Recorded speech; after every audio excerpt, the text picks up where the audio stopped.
भगवान की कृपा से हम सभी को जूम एप्लीकेशन के माध्यम से सत्संग सुलभ हो रहा है और हम सभी इसका लाभ उठाने के लिए एकत्रित भी हुए हैं और होना ही चाहिए, क्योंकि सत्संग की बड़ी महिमा है। हमारे शास्त्रों में लिखा है कि गंगा जो है ना, वह व्यक्ति को केवल पाप से मुक्त करती है और चंद्रमा जो है व्यक्ति को केवल ताप से मुक्त करता है और सूर्य जो है वह व्यक्ति को केवल अंधकार से मुक्त करता है। तो गंगा जो है वह तो व्यक्ति को केवल पाप से ही मुक्त करती है और चंद्रमा जो है वह व्यक्ति को केवल ताप से ही मुक्त करता है और सूर्य जो है वह व्यक्ति को केवल अंधकार से ही मुक्त करता है। लेकिन धन्य है संत महापुरुषों का संग, सत्संग, क्योंकि सत्संग जो है व्यक्ति को पाप, ताप और अज्ञान इन तीनों से मुक्त कर देता है। ये है सत्संग की महिमा। इतना ही नहीं, हमारे शास्त्रों में लिखा है, भगवान वेद व्यास जी कहते हैं कि हरिद्वार में जाकर के गंगा जी में 1000 बार डुबकी लगाने से जितना फल मिलता है और यमुना नदी में 1,00,000 बार डुबकी लगाने से जितना फल मिलता है और सरयू नदी में 1,00,00,000 बार डुबकी लगाने से जितना फल मिलता है, उससे भी अधिक फल जो है एक बार केवल सत्संग में आ जाने से मिल जाता है। ये है सत्संग की महिमा। तो इस तरह से सत्संग की बहुत बहुत महिमा है। इसीलिए हर एक बुद्धिमान व्यक्ति को अपने जीवन का बहुमूल्य समय निकालकर जरूर सत्संग में बैठना ही चाहिए। कहते हैं कि अगर कोई व्यक्ति अपने जीवन का थोड़ा भी समय निकालकर सत्संग में बैठता है, संतों के संग में बैठता है, तो निश्चित ही उस व्यक्ति की सद्गति होती है, उस व्यक्ति का कल्याण होता है। जैसे एक बहुत सुंदर कथा आती है कि एक समय भगवान श्री चैतन्य महाप्रभु जी और पुष्टि संप्रदाय के आचार्य श्री वल्लभाचार्य जी, ये दोनों भगवत स्वरूप महापुरुषों का मिलन जो है प्रयागराज में हुआ। उस समय वल्लभाचार्य जी ने चैतन्य महाप्रभु जी से पूछा कि हे भगवान, आप कृपा करके मुझे यह बतलाइए कि संसार के जो जीव हैं वे दिन रात अनेक प्रकार के पापों में ही लगे हुए हैं, अनेक प्रकार के दुष्कर्मों में ही लगे हुए हैं। अतः आप मुझे कृपा करके यह बतलाइए कि ऐसे पाप कर्मों में फंसे हुए जीवों का कल्याण कैसे होगा, उनका मंगल कैसे होगा, उनका हित कैसे होगा। उस समय चैतन्य महाप्रभु जी ने बहुत सुंदर बात कही। चैतन्य महाप्रभु जी ने कहा कि देखो, एक सरसों का गोल दाना जो है गाय के सिंग के बिल्कुल ऊपरी भाग पर जितना देर तक टिकता है उतना कम समय भी अगर कोई व्यक्ति संतों का संग करेगा, भक्तों का संग करेगा, भक्तों की संगति में बैठेगा, तो निश्चित ही उस व्यक्ति का कल्याण होगा, उस व्यक्ति का मंगल होगा, उस व्यक्ति की सद्गति होगी। आप सब लोग अगर ध्यान से सुन रहे हैं तो आप लोग समझ सकते हैं कि गाय का सिंग का जो ऊपरी भाग होता है वो ऑलरेडी कितना राउंड होता है, कितना गोल होता है, और उस सिंग के बिल्कुल ऊपरी भाग पर, बिल्कुल सेंटर के ऊपर एक सरसों का गोल दाना जितना देर तक रुकता है, अर्थात बहुत कम समय रुकता है, लेकिन उतना कम समय भी अगर कोई जीव जो है भगवान के भक्तों की संगति में बैठता है, सत्संग में बैठता है, तो चैतन्य महाप्रभु जी ने कहा निश्चित उस व्यक्ति का कल्याण होगा, उसकी सद्गति होगी। ये है सत्संग की महिमा। तो अब कोई व्यक्ति सोच सकता है कि ठीक है, हम जो है आधा घंटा 1 घंटा अब तो सत्संग में बैठ ही गए, अब तो हमारा कल्याण हो जाएगा, फिर अगले हफ्ते से हमको सत्संग में बैठने की कोई जरूरत नहीं है। लोग जो है बहुत किसी भी प्रसंग का बहुत गलत अर्थ ले लेते हैं।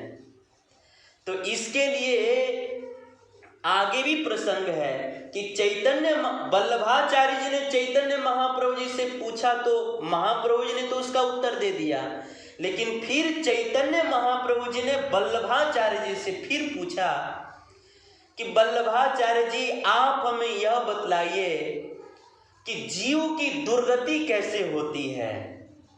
उस समय वल्लभाचार्य जी ने बहुत सुंदर बात कही। वल्लभाचार्य जी ने कहा कि हे भगवान, एक कमल की कोमल कोमल पंखुड़ी को, कमल का जो पंखुड़ी होता है वो तो कितना कोमल होता है ना, उस कमल के कोमल कोमल पंखुड़ी को सुई से छेद करने में जितना कम समय लगता है उतना कम समय भी अगर कोई व्यक्ति दुष्ट लोगों का संग करेगा, अभक्तों का संग करेगा, जो भक्त नहीं है ऐसे लोगों का संग करेगा, तो निश्चित ही उस व्यक्ति की दुर्गति होगी। ये वल्लभाचार्य जी ने कहा। अर्थात आप विचार कर सकते हैं कि कमल की जो पंखुड़ी होती है वो कितना कोमल होता है, कमल का जो पंखुड़ी होता है वो कितना कोमल होता है, और उस कोमल कोमल पंखुड़ी को सुई से छेद करने में कितना समय लगेगा, बहुत कम समय लगेगा। लेकिन इतना कम समय भी अगर कोई अभक्तों का संग करता है, जो भगवान के भक्त नहीं है ऐसे लोगों का संग करता है, तो निश्चित ही उस व्यक्ति की दुर्गति होगी। इसीलिए हमें जो है सत्संग तो करना है, लेकिन साथ ही साथ हमें जो अभक्त हैं, जो भक्त नहीं है, जो दुष्ट स्वभाव के हैं, ऐसे लोगों से बच करके भी रहना है। ऐसे लोगों से बच करके हमें भगवान के भक्तों का संग करना है। दुष्ट लोगों से हमेशा दूर रहना चाहिए। उनसे उनके संपर्क में रहेंगे तो हमको हानि ही होगा। इसीलिए उनसे हमेशा दूर रहना चाहिए। हमारे भारत में एक बहुत बड़े नीति शास्त्र के आचार्य हो गए चाणक्य पंडित जी। उन्होंने अपने नीति शास्त्र में लिखा है कि जो गधा होता है ना, डंकी, तो जो गधा होता है उससे 5 हाथ दूर रहना चाहिए, और जो बैल होता है ना, ऑक्स बैल होता है, उससे 10 हाथ दूर रहना चाहिए, और जो हाथी होता है एलिफेंट, उस हाथी से 100 हाथ दूर रहना चाहिए। तो गधा से तो 5 ही हाथ दूर रहना चाहिए, और बैल से 10 ही हाथ दूर रहना चाहिए, और जो हाथी होता है उससे 100 हाथ ही दूर रहना चाहिए। लेकिन जो दुष्ट लोग होते हैं ना, उनसे 5 हाथ दूर नहीं, 10 हाथ दूर नहीं, 100 हाथ दूर नहीं, वो जिस गांव में रहते हैं ना उस गांव को ही छोड़ देना चाहिए। ये चाणक्य पंडित जी ने लिखा है।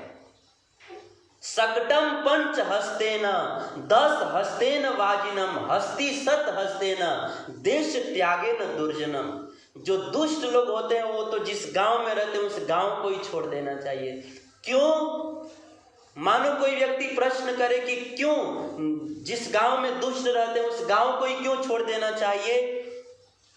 तो चाणक्य पंडित जी आगे बतलाते हैं, क्योंकि जो बिच्छू होता है ना, बिच्छू के केवल एक अंग उसके पूंछ में विष होता है, और जो सांप होता है ना, सांप के केवल एक अंग उसके दांत में विष होता है, और जो मक्खी होती है ना, मक्खी के केवल एक अंग उसके मस्तक में विष होता है। तो बिच्छू के तो केवल पूंछ में ही विष होता है, सांप के केवल एक अंग उसके दांत में ही विष होता है, और मक्खी के केवल एक अंग उसके मस्तक में ही विष होता है। लेकिन जो दुष्ट लोग होते हैं ना, उनके एक अंग में नहीं, उनके तो प्रत्येक अंग अंग में विष भरा होता है। तक्षकस्य विषम दंते मक्षिकायास्तु मस्तके वृषिश्चकस्य विषम पुच्छे सर्वांगे दुर्जने विषम। दुष्ट लोगों का संग इसलिए त्याग देना चाहिए क्योंकि दुष्टों के एक एक अंग में विष भरा होता है, जहर भरा होता है। वो करेंगे भी तो कुछ गलत करेंगे, बोलेंगे भी तो कुछ गलत बोलेंगे, देखेंगे भी तो कुछ गलत देखेंगे, वो कुछ बताएंगे भी तो गलत बताएंगे, सुनाएंगे भी तो किसी की निंदा सुनाएंगे। इसीलिए जो दुष्ट व्यक्ति है ना, उनसे हमेशा दूर ही रहना चाहिए, उनसे हमेशा हानि ही होती है। हमारे रामायण में राम जी विभीषण जी से बहुत सुंदर बात कहते हैं। राम जी विभीषण जी से कहते हैं कि हे विभीषण जी, इस संसार में अगर विधाता ब्रह्मा जी किसी आदमी से रुष्ट हो जाए, नाराज हो जाए, तो ब्रह्मा जी जो है उस आदमी को नरक में भेज दे, वो ठीक है। लेकिन ब्रह्मा जी किसी जीव पर नाराज होकर के नरक में भेज दे, वो ठीक है, लेकिन किसी दुष्ट आदमी का संग न दें। क्यों? क्योंकि अगर कोई जीव जो है ना नरक में चला जाएगा तो यमराज जी के दूत जो है उस जीव को मार मार के उसके पाप को धो डालेंगे, उसके पाप को खत्म कर डालेंगे। तो नरक में कोई जीव जाएगा तो उसका पाप धुल जाएगा, पाप खत्म हो जाएगा।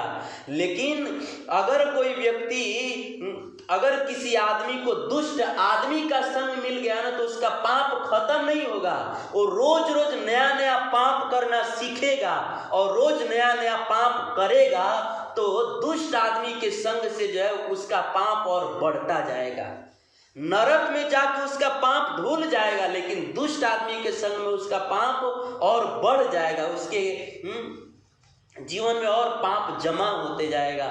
इसीलिए राम जी विभीषण से कहते हैं कि बरुभल बास नरक कर ताता, दुष्ट संग जन देई विधाता। भगवान किसी के ऊपर, विधाता ब्रह्मा किसी के ऊपर प्रतिकूल हो जाए, रुष्ट हो जाए, तो उसको नरक भेज दे चलेगा, लेकिन किसी दुष्ट आदमी का संग न दें। तो इन शॉर्ट कहने का मतलब यह है कि दुष्ट लोगों के संग से सदैव हानि ही होती है। इसीलिए दुष्टों का संग त्याग करके और फिर हमें सत्संग करना चाहिए। मैं आपको एक छोटी सी कथा सुनाता हूं कि दुष्टों के संग से, किसी दुष्ट आदमी का एक क्षण हम संग करते हैं तो उससे कितनी बड़ी हानि होती है, इसको आप एक कथा से समझ सकते हैं। एक बार एक शिकारी जो है जंगल में शिकार करने के लिए गया और सुबह से लेकर के शिकार ढूंढते ढूंढते दोपहर का समय हो गया, दिन के 12 बज गए, लेकिन उस शिकारी को कोई शिकार नहीं मिला। अंत में बहुत कड़ी धूप निकल गई तो वह शिकारी जो है अपना धनुष बाण रख करके और एक पेड़ के नीचे वहीं पर अपना गमछा बिछा करके, चादर बिछा करके वहीं सो गया। और जब सोया उसी समय चूंकि कड़ी धूप निकली हुई थी तो वह धूप जो है उस शिकारी के मुख पर लग रहा था, तो इसके कारण उसको नींद नहीं आ रही थी। उसी समय एक हंस जो है उस वृक्ष के ऊपर आकर के बैठा और उसने देखा कि इस शिकारी को धूप के कारण नींद नहीं आ रही है। तो हंस बड़े दयालु होते हैं, वह हंस जो है अपना पंख फैला करके और सूर्य के प्रकाश को अपने पंख से रोक दिया और वह शिकारी जो है बड़े आराम से जंगल में उस पेड़ के नीचे सो गया। तो जब इस तरह से हंस जो है शिकारी की मदद कर रहा था, छांव दे रहा था, उसी समय एक कौवा जो है उड़ते उड़ते आया और उस हंस के बगल में बैठ गया। और आप सब लोग कौवों का आदत तो जानते ही हैं कि कौवों को जो है कभी भी ऐसे खाली टाइम में वो लोग को लैट्रिन नहीं होता है लेकिन जब किसी आदमी को देखते हैं ना तभी वो लोग को लैट्रिन होता है क्योंकि कौवों को जो है ना मनुष्यों से बहुत जलन होती है, क्योंकि कौवा जो है सबको अच्छा मानते हैं लेकिन मनुष्यों को अच्छा नहीं मानते हैं, मनुष्यों को बहुत दुष्ट मानते हैं। इसीलिए आप लोगों ने देखा होगा कि कौवा जो है ना वो भैंस के ऊपर बैठ जाते हैं, कुत्तों के ऊपर बैठ जाते हैं, गाय के ऊपर बैठ जाते हैं, गधे के ऊपर बैठ जाते हैं, लेकिन कौवा जो है कभी भी आदमी के ऊपर नहीं बैठते हैं आप लोगों ने देखा होगा कभी आदमी के ऊपर नहीं बैठते हैं, क्योंकि कौवों को मनुष्यों से बड़ी नफरत है। तो जैसे ही वो हंस के बगल में कौवा आकर के बैठा, उसी समय उस कौवे ने तुरंत मल त्याग दिया और उसका सारा गंदगी जो है उस शिकारी के सोते हुए सिर पर गिर गया। और जैसे ही शिकारी के मस्तक पर वह कौवे का मल गिरा, उसी समय वह शिकारी जगा और जग करके बहुत क्रोधित होकर के अपने धनुष पर बाण चढ़ाया और उस कौवे को मारा। लेकिन दुख की बात यह है कि वह बाण जो है कौवे को न लग करके, कौवा तो उड़ गया, वह बाण कौवे को न लग करके उस हंस के छाती में लग गया और वह कौवा जो है तड़फड़ाता हुआ उसके छाती से खून बहने लगा, रक्त की धारा बहने लगी और वह हंस जो है छटपटाते हुए तड़फड़ाते हुए धरती पर गिरा। उस समय भगवान की प्रेरणा से उस शिकारी के दिल में थोड़ी दया आई और वह शिकारी जो है हंस के पास गया और क्षमा मांगने लगा कि क्षमा करो हंस, मैं आपको बाण नहीं मारा, मैं तो कौवे को बाण मारा था, क्षमा कर दीजिए, मुझसे गलती हो गई, आज मेरे कारण जो है आपको मरना पड़ रहा है। उस समय हंस ने अपने जीवन के अंत समय में बहुत सुंदर बात कही। हंस ने शिकारी से कहा कि देखो शिकारी, मैं आज मर रहा हूं, इसमें आपकी गलती नहीं है, मैं आज मर रहा हूं, इसका कारण मैं हूं, इसका कारण मैं हूं। क्या कारण है कि वह कौवा जो है, दुष्ट कौवा जो है, जब मेरे बगल में आकर के बैठा तो मुझे चाहिए कि मैं वहां से उड़ जाऊं, मैं उसके साथ में नहीं बैठूं, लेकिन मैं जो है उस दुष्ट कौवे के संग में मैं बैठा रहा, उस दुष्ट कौवे के संगति में मैं एक क्षण बैठा ही रहा, इसके कारण जो है मैं मर रहा हूं। हे शिकारी, मैं मर रहा हूं, इसमें तुम्हारा दोष नहीं, इसमें मेरा ही दोष है। क्योंकि जब वो कौवा मेरे बगल में बैठा, वो दुष्ट कौवा मेरे बगल में बैठा, तो मुझे उड़ जाना चाहिए था, लेकिन मैं उसके साथ में बैठा रहा ना, इसके कारण मैं मारा गया। इतना कह करके वो हंस अपना प्राण त्याग दिया। ये कहानी छोटी है, शिक्षा बहुत बड़ी है कि देखिए वह हंस जो है इतना दयालु पक्षी, वह केवल एक क्षण जो है दुष्ट कौवे की संगति में बैठा तो वह मारा गया। उसको जिंदगी से हाथ धोना पड़ा, मरना पड़ा। तो आप सब लोग विचार कीजिए कि जब उस दुष्ट कौवे का हंस ने थोड़ी सी संगति किया तो उसको मरना पड़ा, फिर अगर हम सब लोग जो है किसी दुष्ट आदमी का दिन रात संग करेंगे तो फिर हमारी क्या दशा होगी। इसीलिए हमें जो है दुष्ट आदमी जो होते हैं ना, जो भगवान के भक्त नहीं होते हैं, ऐसे जो लोग हैं उनका कभी भी संग नहीं करना चाहिए। उनका संग छोड़ करके हमें भगवान के भक्तों के संग में बैठना चाहिए, भगवान के भक्तों के संग में बैठना चाहिए। तो मेरा सब कुछ कहने का मतलब यह है कि हमें सत्संग तो करना है, लेकिन साथ ही साथ जो अभक्त हैं उनसे बचना भी है। क्योंकि सत्संग से जितना लाभ होता है, कुसंग से उतना हानि भी होता है। इसीलिए मीराबाई जी कहती हैं, तज कुसंग सत्संग बैठनित हरि चर्चा सुन लीजिए। मीराबाई कहती है कि दुष्टों का संग छोड़ करके सत्संग में बैठिए और सत्संग में बैठकर भगवान की कथा सुनिए, भगवान के नाम का कीर्तन कीजिए और अपने जीवन को सफल कीजिए। तो मेरा सब कुछ कहने का मतलब यह है कि सत्संग की बड़ी महिमा है, बड़ी महिमा है। सत्संग की इतनी महिमा है, इतनी महिमा है कि आप सब लोग जानते हैं कि शिव जी जो है ना, अपनी शरण में आए हुए रावण को सोने की लंका दे देते हैं। शिव जी अपनी शरण में आए हुए रावण को सोने की लंका दे देते हैं, लेकिन स्वयं शिव जी राम जी से क्या मांगते हैं?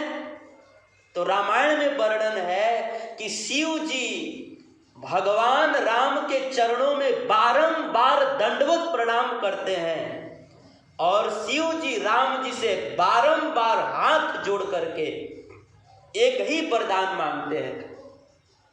क्या वरदान मांगते हैं? रामायण में लिखा है, बार बार बर मांगेऊ हर सिदेहु श्रीरंग, चरण कमल अनपाइनी भक्ति सदा सत्संग।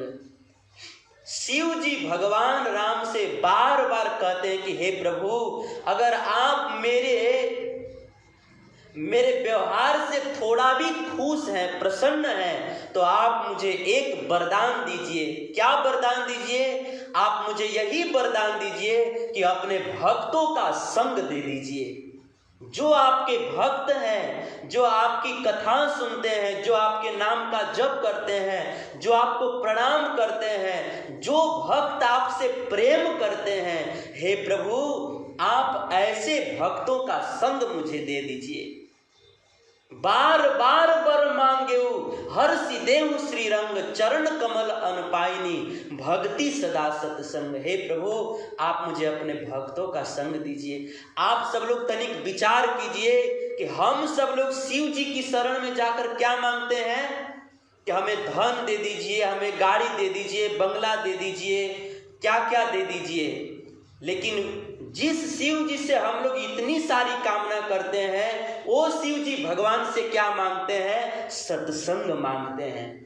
तो हम और आप विचार कर सकते हैं कि सत्संग की कितनी महिमा होगी, कितनी महिमा होगी। तो सत्संग की बड़ी महिमा है। तो ऐसा सत्संग, जिस सत्संग की हम इतनी महिमा है, ऐसा सत्संग जो है हम सबको जूम एप्लीकेशन के माध्यम से हम सबको प्राप्त हो रहा है। तो ये भगवान की कृपा है। और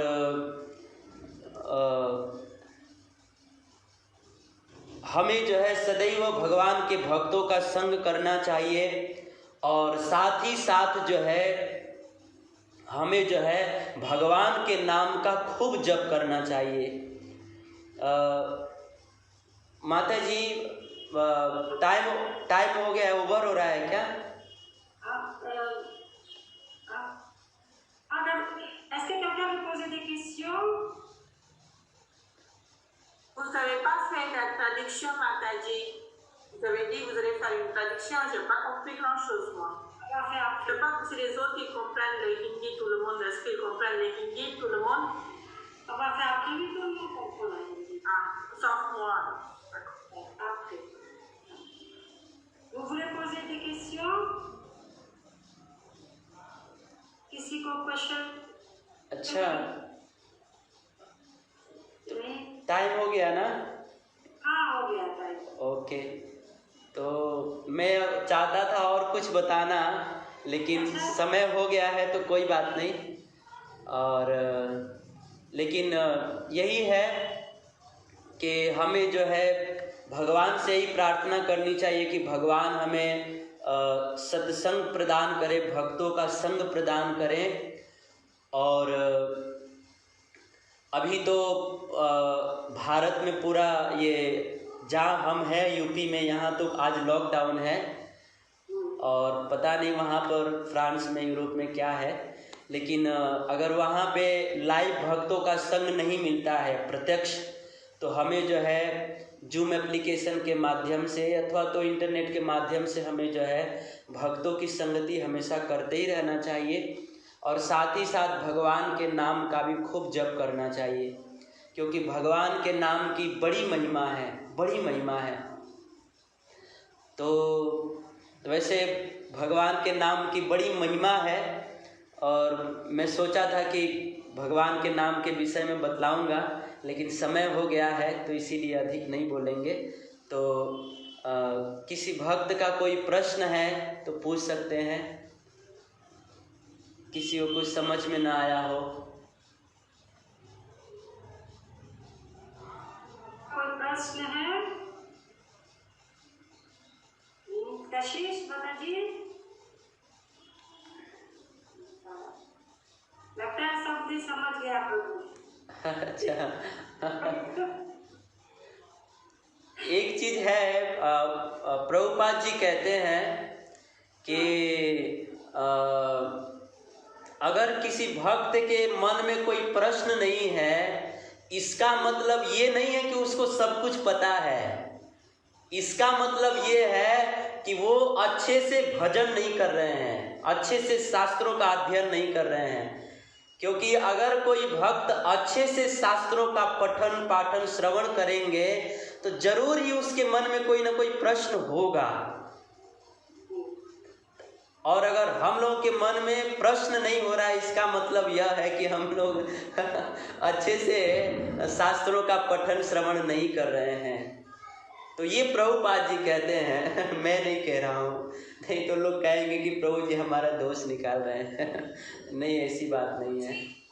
प्रभु जी, आप वृंदावन से हैं, आप प्लीज़ मेरे लिए दुआ करना कि मैं जल्दी से जल्दी वृंदावन आके दर्शन कर सकूं और आपसे मिल सकूं। मेरी दिल से तमन्ना है कि मैं वृंदावन आऊं, क्योंकि मेरा अंदर से मन भी होता है कि मैं इतना टाइम हो गया, कभी 8-9 साल हो गए बाकी बिहारी मंदिर नहीं गई, ना मिली उनसे। बस आप मेरे लिए दुआ करना कि मैं जल्दी से जल्दी आके कृष्ण जी के दर्शन करूं, आपके दर्शन करूं। जरूर जरूर जरूर। हम तो प्रतिदिन भगवान से प्रार्थना करते हैं कि इस दुनिया में जितने भी लोग हैं, भगवान जो है सबकी जो भी मनोकामना है उसको पूर्ण करें, और जो भी लोग इच्छा रखते हैं भगवान उनकी सारी मनोकामना को पूर्ण करें। और सबसे बड़ा वरदान भगवान जो है अपने चरण कमलों की भक्ति प्रदान करे। ऐसी हम प्रतिदिन प्रार्थना करते ही हैं। और बहुत खुशी है कि आप जो है बांके बिहारी जी का दर्शन करना चाहते हैं। वैसे बांके बिहारी जी से तो मेरी भी बहुत इच्छा रहती है। बांके बिहारी जी मेरे आराध्य देव हैं। बांके बिहारी जी से बहुत अब दिल की बात है क्या कहें, लेकिन बांके बिहारी जी तो हमारे प्राण धन हैं। और आप भी बांके बिहारी जी का दर्शन करना चाहते हैं तो ज़रूर बिहारी जी आपके मनोकामना को पूर्ण करेंगे, हम ऐसी प्रार्थना करेंगे। लेकिन ये है कि आप भगवान के नाम का जप करते रहें और भगवान से आप भी प्रार्थना करते रहें, तो भगवान ज़रूर बिहारी जी बुलाएंगे आपको। ठीक है। वहाँ पर जब हम इंडिया में होते थे तब तो हर महीने ही जाते थे बांके बिहारी मंदिर। अभी यहाँ पर 2 साल हो गए हैं। पहले पेपर नहीं थे, अब पेपर बन गए, तो अब लॉकडाउन लग गया, कोविड-19 हो गया। हाँ। तो पता नहीं भगवान की क्या महिमा है, क्या है। हाँ, वो तो जो भी है, जो भी परिस्थिति जो भी है, लेकिन अगर मन में इच्छा है तो बिहारी जी, मैंने एक चीज़ जीवन में देखा है कि हम लोग बिहारी जी से, बांके बिहारी जी से जो कुछ भी हम लोग अभिलाषा रखते हैं तो बिहारी जी इतने दयालु हैं कि हमारी अभिलाषा को ज़रूर पूर्ण करते हैं, ज़रूर पूरा करते हैं। मेरे जीवन में बहुत सारी घटनाएं घटी हैं, लेकिन वो सब बहुत गुप्त बातें हैं, लेकिन इशारा में समझना चाहिए कि बिहारी जी बहुत दयालु हैं, ज़रूर आपकी मनोकामना पूर्ण करेंगे।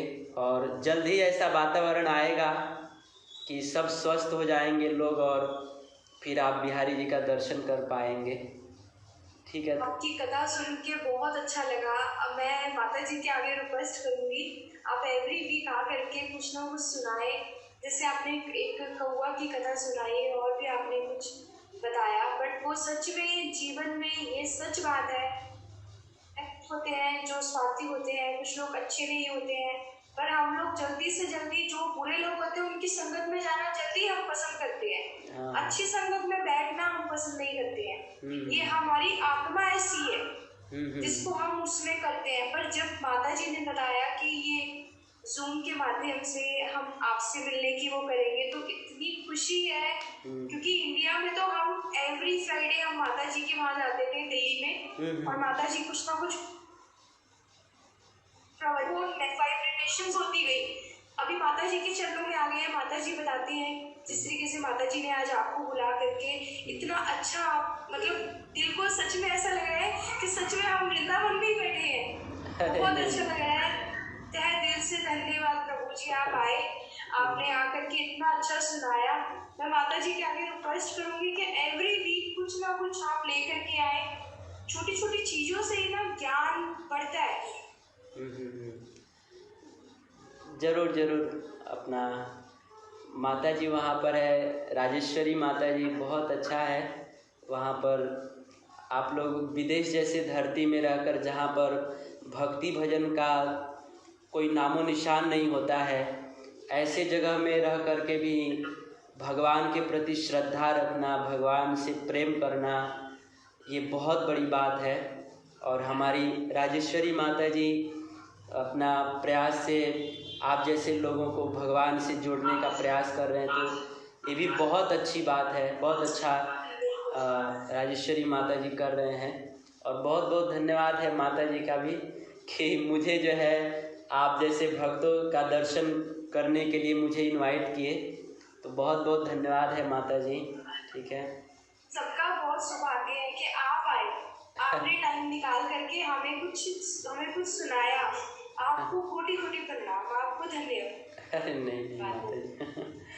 तो ठीक है, और किसी का कोई प्रश्न है तो पूछ सकते हैं। एक माता जी जी, हरे कृष्ण।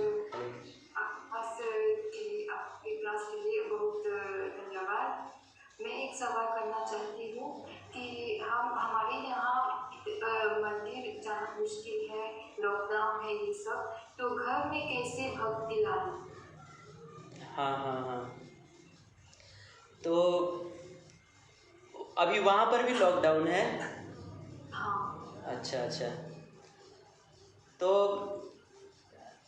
देखिए, सबसे पहली बात मैं आपको बता दूं कि पूरे विश्व भर में जो पिछले साल कोरोना था और अभी भी भारत में बहुत ज़्यादा है, रोज़ 3 लाख 3.5 लाख केस निकल रहे हैं और लोग रोज़ जो है 2 हज़ार 2,500 3,000 लोग मर रहे हैं और ऑक्सीजन के बिना तो लोग तड़प के मर रहे हैं। तो ये सब जो पूरे विश्व भर में महामारी आई, इसका कारण क्या है? इसका कारण ये है कि पूरे विश्व भर के लोग जो है ना, वे प्रतिदिन जो बकरी, मुर्गा, जो अनबोलता पशु है, जो जीव है, जो बोल नहीं सकते, ऐसे निर्दोष पशुओं को पूरे विश्व भर में मतलब अरबों खरबों की संख्या में रोज काटते हैं लोग। मैं जहाँ पे रहता हूँ, यहाँ एरिया जो है थोड़ा बड़ा अलग है, तो यहाँ पर मैं देखता हूँ कि कई सारे लोग जो है बकरियों को पकड़ के लेके जाते हैं और उसको ले आकर के काट डालते हैं। तो इस तरह से पूरे विश्व भर में लगभग प्रतिदिन जो है करोड़ों पशुओं की हत्या होती है और उस सारे पशु जो है ना, कोई पशु मरना नहीं चाहता है, सारे पशु जो है चिल्लाते हैं, वो अपनी भाषा में बोलते हैं कि कृपया मुझे मत काटो, मुझे मत मारो, मेरे भी बच्चे हैं, मेरी भी माँ है, इस तरह से चिल्लाते हैं, अपने भाषा में वो बोलते हैं। लेकिन संसार के लोग अपने छोटे से चमड़े की जिह्वा को तुष्ट करने के लिए इतने अंधे हो जाते हैं, इतने बहरे हो जाते हैं कि उन निर्दोष पशुओं के दर्द की पुकार को सुनते नहीं और समझते नहीं हैं और गर्दन काट देते हैं और वो पशु जो है बेचारे तड़प के मर जाते हैं। तो इस तरह से प्रतिदिन जो है लगभग पूरे विश्व भर में करोड़ों पशुओं का वध होता है। उन्हीं करोड़ों पशुओं के दिल की बद्दुआ का परिणाम है ये कि आज पूरे विश्व भर में जो है कोरोना से अरबों खरबों लोग मर चुके हैं और मर रहे हैं और पता नहीं आगे भी कितने लोग मरेंगे, क्योंकि ये प्रकृति का नियम है। हम प्रकृति के साथ जैसा व्यवहार करेंगे प्रकृति हमको भी वैसा ही दंड देगी। तो सबसे पहले कोरोना क्यों आया इसका मैंने कारण बताया। अब जो दूसरी बात है कि ये घर पे रह करके भगवान का भजन कैसे करें, तो देखिए घर पे रह करके भी भगवान की सेवा की जा सकती है। आप अगर भागवत का 9वां स्कंद अगर पढ़े होंगे तो भागवत के 9वें स्कंद में अम्बरीश महाराज जी की कथा है। तो अम्बरीश महाराज जी का जब हम चरित्र पढ़ते हैं तो हमने ऐसा कभी नहीं पढ़ा कि अम्बरीश महाराज बाहर किसी मंदिर में जाते थे भगवान का दर्शन करने के लिए, नहीं। अम्बरीश महाराज जी अपने घर में एक छोटा सा मंदिर बनाए थे और उस मंदिर में ही अम्बरीश महाराज जी प्रतिदिन अपने हाथों से उस मंदिर की सफाई करते थे और अपने हाथों से ही भगवान के लिए फूल तोड़ते थे, अपने हाथों से ही भगवान के श्री विग्रह को स्नान कराते थे, अपने ही हाथों से भगवान के लिए गेहूं को पीसते थे, ऐसा भी लिखा है। यद्यपि वो राजा थे, उनके पास नौकर चाकर थे, लेकिन नौकर चाकरों से न करवा करके अपने निज हाथों से भगवान के लिए गेहूं को पीसते थे और भगवान के लिए सुंदर भोग बनाते थे, पकवान बनाते थे, भगवान को सुंदर वस्त्र पहनाते थे और भगवान को प्रणाम करते थे और अपने नाक से जो है भगवान के चरणों में चढ़ी हुई तुलसी को सुगंध लेते थे, फूल का सुगंध लेते थे, तुलसी को जिह्वा से स्वाद लेते थे। तो इस तरह से अम्बरीश महाराज जी अपने घर में ही भगवान को स्थापित किए हुए थे और घर में ही भगवान अपने सारे अंगों से भगवान की सेवा करते थे। भागवत में लिखा है, सबई मनः कृष्ण पदार बिंदियो वचांसी वैकुंठ गुणान वर्णने करौ हरेर मंदिर मार्जनादिशु श्रुतिम चकारा अच्युत सत्कथोदये। भागवत में लिखा है कि अम्बरीश महाराज गृहस्थी में रहते हुए भी, अपने घर में रहते हुए भी अपने सारे इंद्रियों को भगवान की सेवा में लगा दिए थे। आँख को भगवान के दर्शन करने में, जीभ को भगवान का प्रसाद ग्रहण करने में, कान को भगवान की कथा में, जीभ को भगवान के नाम में, मन को भगवान के चरणों में, इस तरह से प्रत्येक इंद्रियों को भगवान की सेवा में लगा करके रखे थे, घर में ही रह करके। तो जिस प्रकार अम्बरीश महाराज जी घर में रह करके ही भगवान की सेवा करते थे, उसी तरह से हम लोग भी इस लॉकडाउन में अपने घर पर अगर भगवान का श्री विग्रह हो तो हम श्री विग्रह को अच्छे से हम उनका श्रृंगार करें, उनको स्नान कराएं, उनको वस्त्र पहनाएं, उनको फूल की माला पहनाएं, उनके चरणों में फूल अर्पित करें, तुलसी अर्पित करें। इस तरह से जो 9 प्रकार की भक्ति है वो हम घर पे रह करके भी कर सकते हैं। और बाद में अगर परिस्थिति अच्छी हुई तो हमें जो है मंदिर में भी जाकर भगवान का दर्शन करना और मुख्य रूप से भक्तों का संग प्राप्त करना चाहिए। तो इस तरह से घर में भी रह करके हम कर सकते हैं। समझे आप? ठीक है। और किसी का कोई जिज्ञासा, कोई प्रश्न? तो ठीक है माता जी, बहुत बहुत धन्यवाद है आपका।